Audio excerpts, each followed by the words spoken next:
को एंजॉय करते हैं। आज हम चर्च गए थे, क्या वचन था, क्या वचन था, क्या बताऊं, ऐसा मजा आ गया। ओके, आपने क्या लिया? मजे के लिए नहीं आए थे हम, वचन को लेने आए थे। इन लोगों को देखिए, अब तक कुछ भी नहीं हुआ है, पहले से ही सेलिब्रेट कर रहे हैं। कितने लोग हैं जो वचन को इस तरह स्वीकारते? आप बीमार हो, आपको तकलीफें हैं, आप परेशानियों से गुजर रहे हो, आपके पास बहुत तकलीफें हैं, तो भी आप निराश नहीं हैं। फिर भी आप उसकी आराधना करते हैं, उसकी बड़ाई करते हैं, उसके नाम को ऊंचा करते हैं। और कोई आपसे पूछता है क्या हुआ, आपको तकलीफ है? कुछ नहीं है मुझे, उसने कहा है क्रूस पर पूरा हुआ। जब उसने खून बहाया तब उसने मेरे पाप लिए, जब उसे कोड़े लगे उस समय उसने मेरी बीमारियां ली, जब उसके हाथ में कीले लगे उसने मेरे श्राप लिए, जब वो खोपड़ी के स्थान पे वहां पर चढ़ाया गया इसीलिए ताकि मेरा मन बंधनों से आजाद हो जाए, जब उसके पांव में पांव डाल के कीले डाले गए ये इसीलिए हुए ताकि मैं आने वाले दिनों में बुराइयों के रास्तों पे न चलूं। वो गरीब बना, पौलुस कहता है, ताकि हम धनवान किए जाएं। मैं आपको कहना चाहता हूं ये होने वाला नहीं है, ये हो चुका है। It is written. उसे ये नहीं कहा क्रूस पर मैं नया काम शुरू कर रहा हूं, आगे ले जाना। वो कहता है पूरा हुआ, सब कर चुका हूं। आप में से हर एक को यहोशापात की तरह जिंदगी जीनी चाहिए। आपको यह कहना चाहिए उसने कहा है पूरा हुआ, मैं क्यों टेंशन लूं, सब ठीक कर देगा वो मेरी जिंदगियों में।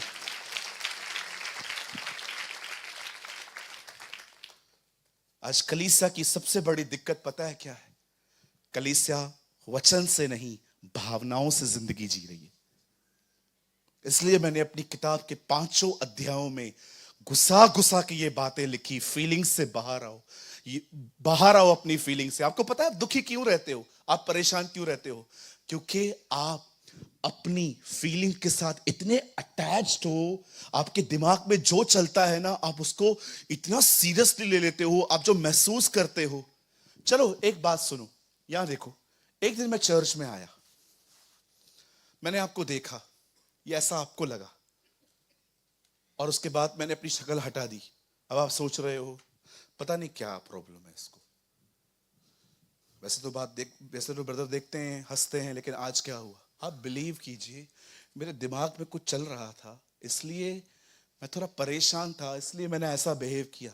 आप क्या सोच रहे हो? इस चर्च में एक भी व्यक्ति नहीं है जिससे मैं नाराज हूं। इस चर्च में एक भी व्यक्ति नहीं है जिससे मैं नफरत करता हूं। आप क्या सोच रहे हो? इस मीटिंग में लास्ट तक मैं यहां खड़ा रहता हूं। जिसको मिलना है आ जाइए मिलने के लिए, हर एक से मिलता हूं, किसी को नहीं कहता हूं नहीं। कोई भाई आता है, बहन आता है, लास्ट तक रुकता हूं मैं। जब मैं देखता हूं सारा हॉल खाली हो चुका है, सिर्फ वॉलंटियर यहां पर रुके हुए हैं, तब मैं उसके बाद भी मैं टीम को बोल के निकलता हूं कि चलो मैं जा रहा हूं, कुछ काम है क्या? मुझे यहां से घर जाने में 2 घंटे लगते हैं। आप बिलीव करिए, रास्ते पे कुछ हल्का सा हम लोग खा लेते हैं, क्योंकि 1 बजे तक भूखे पेट नहीं रह पाते हम। हमें घर पहुंचते पहुंचते 2 बज जाते हैं, लेकिन फिर भी मैं खड़ा रहता हूं कि नहीं, मैं हर एक से मिलूंगा। किसी को दुआ करवानी है, किसी को मिलना है, कोई बहुत दूर से आता है उम्मीद से कि पास्टर से मिलके जाएंगे हम। मैं किसी को दुआ करवानी है, किसी को मिलना है, कोई बहुत दूर से आता है उम्मीद से कि पास्टर से मिलके जाएंगे हम। मैं सबके लिए रुकता हूं। लेकिन कभी कभी आप क्या सोचते हैं? मैं आपसे विनती करता हूं, विश्वास से जीना सीखिए। ये भावनाएं आपको डुबो देंगी। हमेशा फीलिंग्स, हमेशा फीलिंग्स, हमेशा इतने इमोशनल। अरे कभी कभी रोना चलता है, जिंदगी रोना है हमारी। कभी कभी रोना चलता है, मैं भी रोता हूं। अभी 1 हफ्ता पहले मैं बहुत रोया प्रभु के सामने किसी चीज को लेकर। मैं भी रोता हूं, रोना कोई पाप नहीं है। कभी कभी अपने पेन को रोने के द्वारा रिलीज कर देना चाहिए खुदा के सामने। लेकिन आप हमेशा क्यों रोते हो? पूछो बच्चे को, क्यों रोते हो? रोती हूं तो मुझे पता है ना मैं क्यों रोती हूं।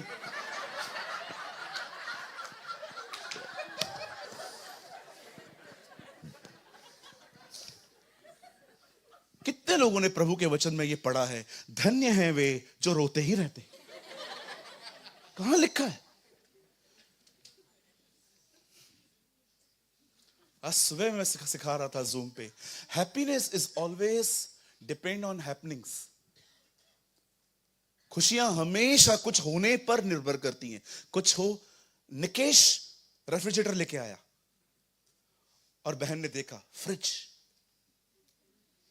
आज से ठंडी ठंडी आइसक्रीम खाएंगे, जेली घर पे बनाएंगे, अगर गर्मी लगे कि अंदर जाके सो जाएंगे।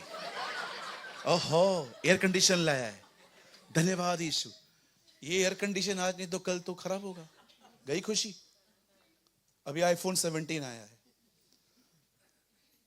आया है ना, अभी कुछ लोग लेंगे। 2 महीने के बाद लगता है बड़ी जिंदगी की सबसे बड़ी बेवकूफी यही की इसको लेके। सेम फोन है, बाजू में होल करके दे दिया, ये 17 है, ले लो। करते नहीं करते हैं वो लोग, उनको पता है ये मूर्ख लोग हैं, इनको दो दूंगा वो लेंगे, पैसा भी देंगे, हाथ भी जोड़ेंगे, निकल भी जाएंगे, उनको पता है। 2 महीने के बाद वही आईफोन पुराना। घर लेंगे, घर कितना अच्छा लगता है, फिर एक घर में रह के दूसरे घर को देखते उधर कब जाएंगे। Happiness is always depend on happenings. इसलिए बाइबल कहती है don't happy, the Bible says rejoice in the Lord. प्रभु में आनंद करो। मोबाइल बदल जाएंगे, फैशंस बदल जाएंगे, घर बदल जाएंगे, लोग बदल जाएंगे, सीजन बदल दी जाएगी। इस पृथ्वी पर एक ही व्यक्ति है जिसके लिए लिखा है वो आज, कल और हमेशा एक जैसा रहेगा। I am the Lord and I never change। Malachi की किताब में यह लिखा है, मैं प्रभु कभी बदलता नहीं। हमारा परमेश्वर कभी नहीं बदलेगा। वो हमेशा हमसे प्रेम करता रहेगा, वो हमेशा हमारे साथ बना रहेगा। वो मूडी नहीं है कि वो खुश होगा तो हमें खुशी देगा, दुखी होगा तो हमें खुश नहीं देगा। वो अपने आप को मोल्ड करके भी अपने बच्चों को प्रेम करना जानता है। Our God is an amazing God. Come on, somebody shout hallelujah. जिन भी लोगों का परिवार यीशु मसीह में नहीं आया है, आज उस वचन को स्वीकारिए जैसे यहोशापात ने स्वीकारा था। उसने कहा है यदि हम विश्वास करें हमारा परिवार उद्धार पाएगा। यह हो सकता है कि आप प्रार्थना करते हैं पर अभी भी आप उतने पवित्र आत्मा से भरे हुए नहीं हैं जितना आप चाहते हैं, लेकिन उसने कहा है मांगो तुम्हें दिया जाएगा, ढूंढो तुम पाओगे, खटखटाओ तुम्हारे लिए खोला जाएगा। जब तुम बुरे होकर अपने बच्चों को अच्छी वस्तुएं देना जानते हो तो मैं स्वर्गीय पिता मांगने पर पवित्र आत्मा क्यों नहीं दूंगा। मैं आप में से हर एक को कहना चाहता हूं, आपका पेंटिकॉस्ट का दिन आ रहा है। अगर आपको लगता है कि आपके ऊपर कोई जादू टोना कर रहा है, बाइबल कहती है जाओ बीमारों को चंगा करो, दुष्ट आत्माओं को निकालो, कोड़ियों को शुद्ध करो, राह चलते प्रचार करो कि परमेश्वर का राज्य आ गया है। और उसके बाद यीशु कहता है जाओ, किसी चीज से तुम्हें कोई हानि नहीं होगी। कोई जादू टोना हमारे ऊपर नहीं है। उसके वचन को थामो, उसके वचन को पकड़ो, उसके वचन को पकड़ के उसकी स्तुति करो।